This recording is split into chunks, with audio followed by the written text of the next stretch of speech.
cœur d'îlot où il y avait des espaces semi-privatifs où les gens se retrouvaient avec des jardins partagés, des potagers, des bancs déjà à l'époque. Et il a été écrit qu'à cette époque, finalement, le voisinage se faisait par l'îlot et pas par la rue. Les gens se fréquentaient en cœur d'îlot parce qu'il y avait ces espaces verts facilement appropriables.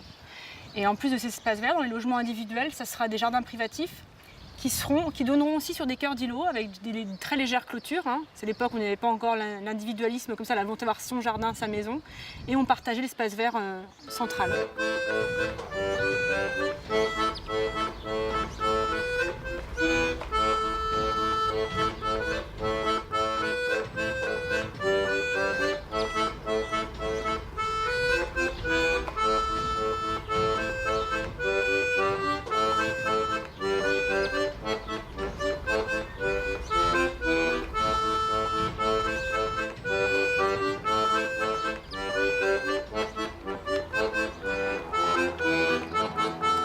En fait, on peut imaginer que les jardins potagers étaient exactement ici.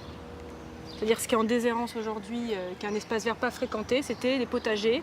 Chaque logement avait son petit potager et puis c'était des lieux de sociabilisation. On avait déjà l'étendoir commun là, pour le linge.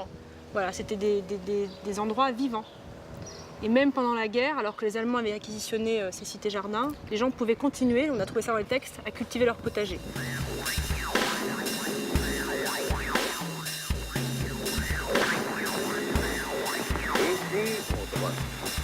Voici le 6e bulletin d'information de la BBC. Veuillez tout d'abord écouter quelques messages personnels. La fortune vient en dormant. Au moment de l'occupation allemande, la première unité à venir sur l'aéroport de Bourges est la KG-27, la Geisweiler 27, qui est une unité de bombardement allemande, qui est tout de suite, dès le 16 septembre 1940, est installée à Bourges et va prendre possession de tout le quartier, quasiment, l'usine Oriot dans son intégralité, la piste bien entendu. Bourges, ça va être réquisition. Cette photographie-là a été prise en 1940. On y voit des prisonniers de guerre français qui vont aller déblayer pour le compte des Allemands et travailler sur la plateforme de l'aérogare de Bourges.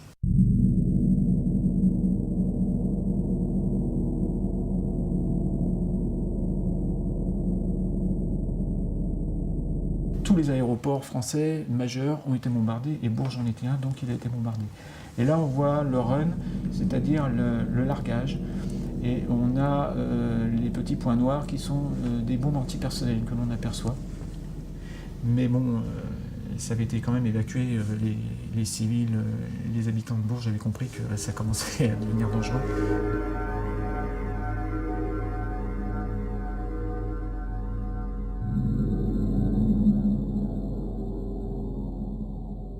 Mon père, un dimanche, a voulu, parce que tout le monde avait la nostalgie du quartier quand même,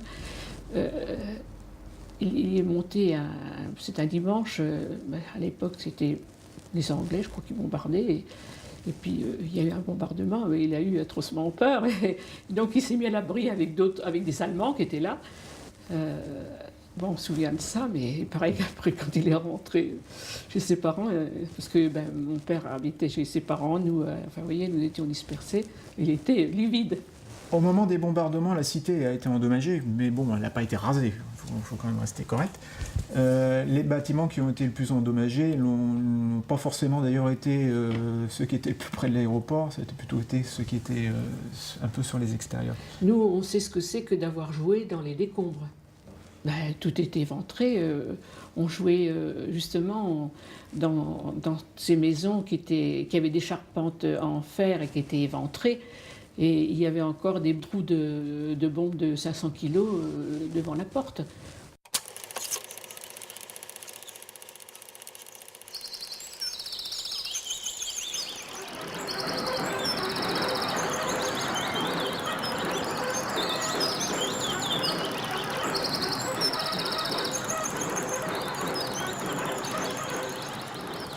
Et puis la vie a repris. C'était un quartier où il y avait beaucoup d'enfants. C'était notre quartier.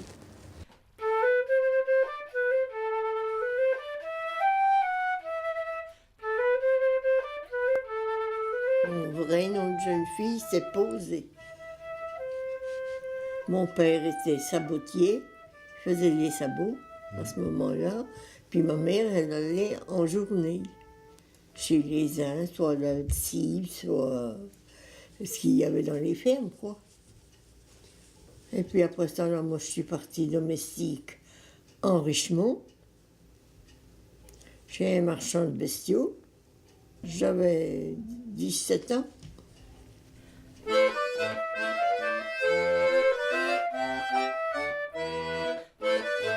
Ben, je suis venue ici moi, en 49. Alors j'ai trouvé ça grand, une chambre pour les filles au-dessus, et puis l'autre côté, c'était pour les garçons. Puis nous, on couchait en bas. Alors pour moi, c'était bien, parce que je vivais avant rue Mirbeau à Bourges, et il y avait juste une pièce. Ben, on était 2, 4, on était 6 avec les gamins. Ah ben ça changeait, hein. J'allais aux commissions, je faisais mes courses, il y avait l'épicerie, il y avait le boucher, il y avait tout. Quand les gamins ils arrivaient, tout le monde mangeait. Après ils repartaient à l'école. Ben, puis moi des fois je travaillais à gauche, à droite. Fallait bien vivre, hein. Parce qu'on ne touchait pas grand-chose. Hein. Et mon mari était maçon. On est donc arrivé en 1953. Et nous nous sommes beaucoup plu, mon mari et moi, dans ce quartier qui était vivant, fraternel, solidaire. Enfin bon, on ouvrait la fenêtre, il y avait toujours quelqu'un pour nous saluer à travers la fenêtre. Bon, c'était vraiment très cordial. Alors cette cité-jardin, elle avait des aspects modernes, mais elle avait aussi des aspects de son temps. Je veux dire que les pièces étaient petites, il n'y avait pas de salle d'eau, ce qui fait qu'après la guerre, ont été logées là beaucoup de familles de revenus modestes, parce que c'était des logements qu'on ne louait pas très cher dans la mesure où ils ne disposaient d'aucun confort. C'était pas un quartier chic, c'était pas un quartier rue Pin, c'était un quartier populaire, très populaire. Oh là là, les enfants qu'il y avait dans toutes les maisons. Oh, oui, D'ailleurs, comme ça, il y hein. avait eu priorité aux familles qui avaient des enfants. Hein. Ceux qui n'en avaient pas, ben, ils n'avaient aucune chance d'avoir des logements. Hein. Bah oui. C'était normal, hein, parce qu'il y en avait tellement qui étaient mal logés avec beaucoup En d'enfants. moyenne, je pense que dans chaque maison, il y avait à peu près 4 enfants. Oui. Oui. Et des fois bien plus. Hein. Et des fois bien plus. Oh là là, Mais il y en a bon, eu des familles nombreuses. Alors, Ah ben les enfants, ils revenaient le soir, ils venaient tous en bande. Ça chantait dans les rues, ça. C'était gai.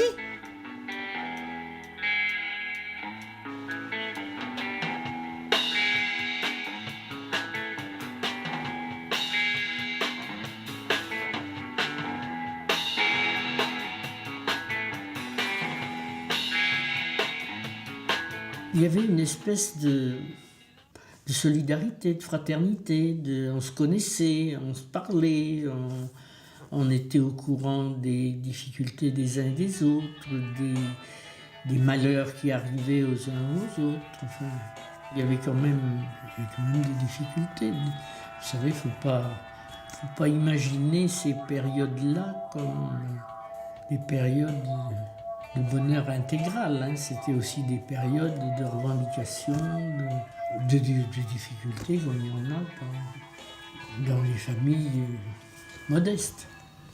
Bon, c'était des revendications, je dirais, de gens simples qui essayaient de vivre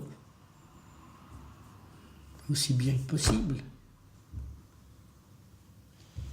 Tout le monde avait l'électricité, là. Et il n'y avait pas de chauffage. il n'y avait pas non, de il y avait pas de chauffage. chauffage. Ah non, on avait la cuisinière. on avait la cuisinière. Elle était là. Mais Donc en haut, voilà. c'était froid. Hein. Quand il faisait vraiment bien froid, et bien on faisait chauffer une brique dans l'entrée de la cuisinière, on l'enveloppait dans du papier journal et on mettait ça dans le lit. Comme ça, on avait le lit chaud.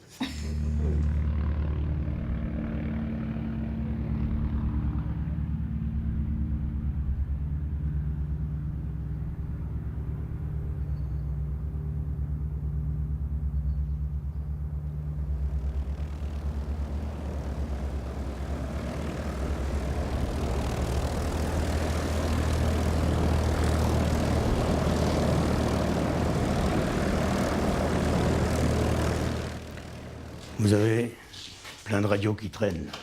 Ils traînent pas, ils sont là, mais enfin bon, ils devraient pas être là, ils devraient être dans les boîtes. Hein. Ça, c'est un avion d'entraînement des pilotes américains.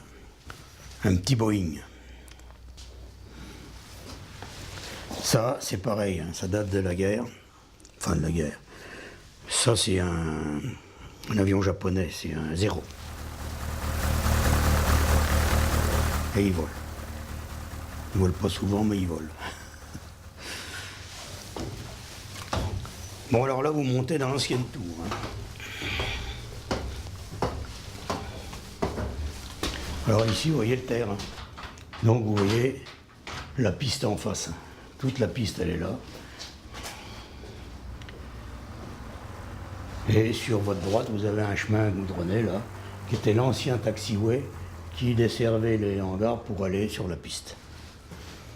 Donc je suis rentré 3 ans d'apprentissage et je suis rentré à l'usine 53, août 53.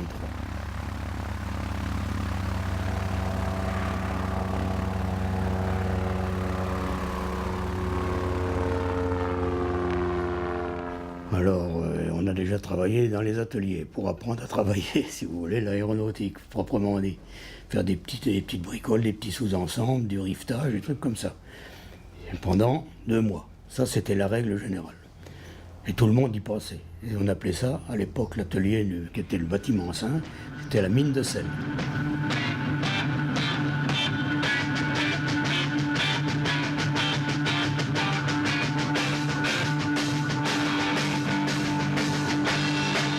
Je suis donc rentré, il y avait le début des Nord 2500, c'est-à-dire des Nord Atlas. Et le premier travail qu'on m'a donné à faire avec un copain qui était avec moi mécano, 20 litres d'essence, un paquet de chiffons, on nettoyait les avions. Ça, c'était le rituel. Hein. Ça, c'était mon premier boulot sur les avions, nettoyer l'avion. Alors, je peux vous dire qu'il y en a pour un moment, avec un seau d'essence et des chiffons, pour nettoyer un avion. Hein. Surtout que c'était quand même pas une petite bestiole, quand même. Hein.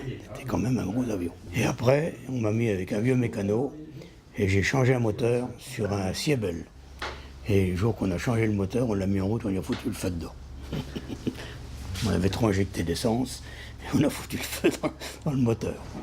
Je me souviens, on commençait à 7h le matin, on finissait midi, 2h, 6h le soir. Ça, des modèles d'avion, il y en a eu quand même. Nord 2500, après Nord 262 et Transal, alors là, ça occupait du monde. Hein. Il y avait quand même presque 3000 personnes là.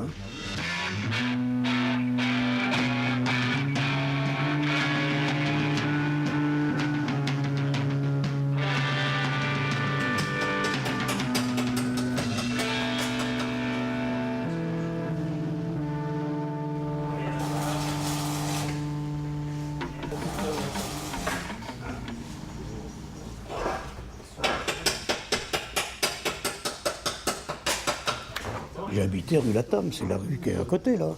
Donc je partais le matin à pied, puis je venais manger chez mes parents. Hein. C'était une maison jumelée, rue Latam, au 8 de la rue Latam. Et derrière, il y avait il y avait un potager, ça donnait dans les champs d'ailleurs, parce que c'était pas tout construit comme maintenant. Et il y avait des arbres, il y avait des cerisiers, il y avait des pruniers, il y avait tout. Puis moi, comme j'étais à côté du terrain, j'ai fait de l'aviation, quoi. Donc j'ai passé mon brevet de pilote, et puis après j'ai continué. J'aurais été à côté d'un étang ou une poste de voile, j'aurais fait de la voile. Je pense. Enfin là, comme c'était les avions, c'était les avions. Ben, depuis que je suis à la retraite, j'ai arrêté un peu les avions grandeur, ce qu'on appelle les avions grandeur, puis je fais du modèle réduit, c'est moins cher, c'est moins pénible. Je fais du modèle réduit.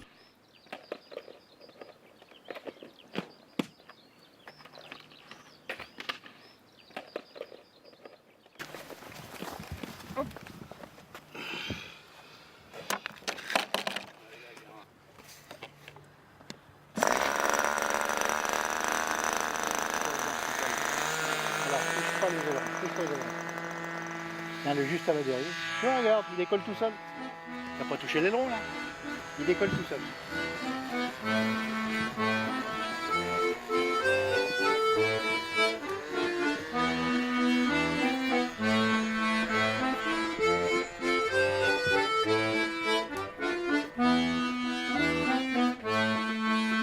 J'ai donc passé toute mon enfance dans ce quartier. Et il faut croire qu'il est bon puisque j'y suis restée. Donc mon papa avait un bar.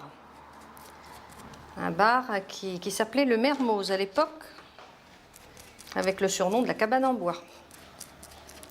Et donc on a été, avec mes frères et sœurs, élevés un boulevard Jean Mermoz, donc le boulevard qui monte aux pistes. Et on a vécu toute notre enfance ici. Donc, ce qui nous a permis de connaître tout plein de gens du quartier, toutes les familles qui ont habité ce quartier, des grandes familles. Les souvenirs, ben, c'est les copains, les copines, je pense comme on a tous. C'était très gai. C'était les jeunes qui se réunissaient au pied de leurs immeubles, qui sortaient tous les dimanches, qui allaient au bal, ils avaient des voitures, ils avaient des motos, ça bougeait dans tous les sens, quoi. C'était très vivant comme quartier. Moi, chez mon père, je me souviens avoir eu D'abord, il y avait une camaraderie formidable. Et avoir vu des soirées vraiment de folie, quoi. Où ils grattaient la guitare jusqu'à des minuit du soir, quoi. Voilà, tout simplement. Le soir, d'abord, il n'y avait pas la télé comme il y a maintenant. Le soir, les gens quittaient leur maison, allaient sur les trottoirs, prenaient des chaises, s'asseyaient sur le trottoir. Tous les soirs, quand il faisait beau, les gens faisaient une promenade dans la cité. Ils passaient devant chez vous, ils vous parlaient. C'était pas du tout la même vie. Du tout, du tout. Les gens profitaient de la vie, les gens prenaient le temps de vivre. Vous êtes devenue une star, Béatrice? Oui, c'est un monsieur du quartier. Bonjour. On va se dire bonjour. Bonjour, Béa. Bonjour. Voilà, un monsieur du quartier. Ça va. Un monsieur qui a toujours habité dans le quartier. Ça va, ça va, oui. En pleine forme. C'est un des jeunes qui venait chez mon père. Je ne me rappelle plus vraiment, mais enfin bon, de toute façon... Cabane en bois, oui, c'était renommé, ça, je ne sais pas si tu as connu. Pas du tout, non. C'était une figure du quartier, la cabane en bois. Papa, oui. Il l'a fait jusqu'à quel âge? 82? Papa, il a arrêté 2 ans avant de partir, 85. 85 ans. À 85 ans, il a plus son bar. Ouais. La cabane en bois. Alors tout le monde me dit, oui, mais vous, c'est un salon de coiffure qui n'est pas comme partout. Vous êtes très, très familière, on est à l'aise quand on vient chez vous. Mais oui, mais moi, j'ai été élevée comme ça. Je les reçois plus en amis qu'en clients. Voilà. Parce que j'ai été élevée dans cet état d'esprit-là. Voilà. Mais on était tous issus de parents ouvriers, mais comment je pourrais vous dire en 2-3 mots? Tous les gens étaient ouvriers avec des moyens, des petits moyens, mais c'était des gens bien. Et c'est pour ça que mon quartier, à l'époque où je vous en parle, ben, c'était un fameux quartier. Vrai? Donc c'est vrai. Entrez, Madame Mouton, je vous ai vu. Je ne vais pas perturber. Je vous en prie. Les stars. Continuez. Ah.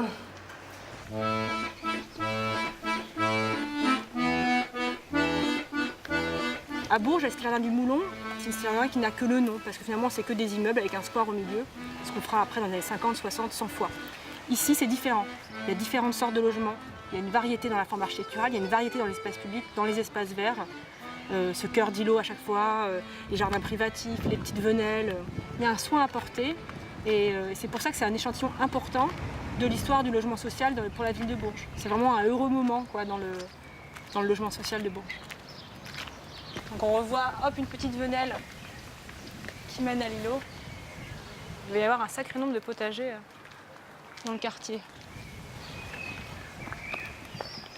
Là, on est vraiment sur l'axe principal de la cité-jardin, au cœur de la cité-jardin, avec les alignements d'arbres, les logements individuels quasiment sur tout le long, sauf ici et un peu au bout. Ça, c'est vraiment la deuxième tranche de la Cité Jardin, dans les années 30, entre 35 et 39, où on a construit les 108 pavillons. C'est vraiment le cœur de la Cité Jardin ici.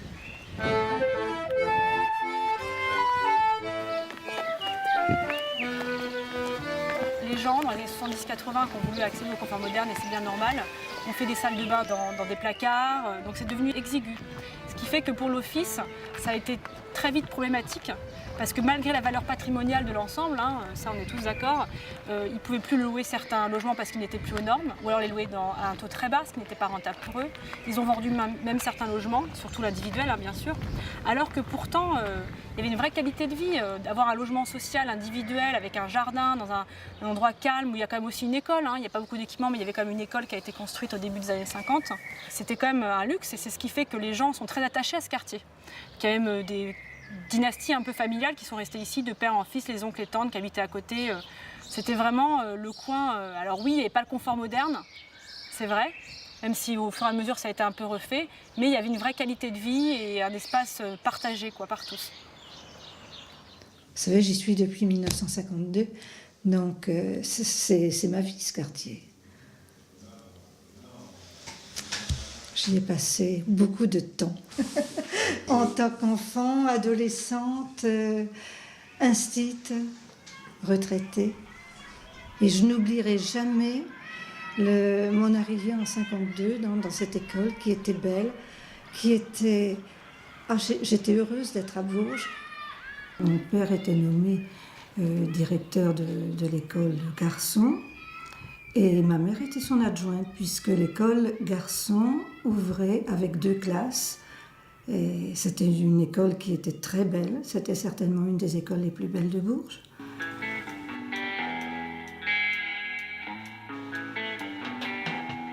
Mes parents aimaient beaucoup leur métier. Je peux dire qu'ils ont vécu pour ça. Quand ils parlaient de leurs gamins, c'était leurs élèves. Mais ils en parlaient toujours avec beaucoup d'affection et ils se donnaient énormément de mal. Ils voulaient que les enfants arrivent à quelque chose. Vous savez, mon père, tous les ans, présentait des élèves au certificat d'études et il était très fier parce qu'il avait pratiquement toujours 100% de réussite. Et ma mère, quand elle était directrice, emmenait elle aussi ses filles.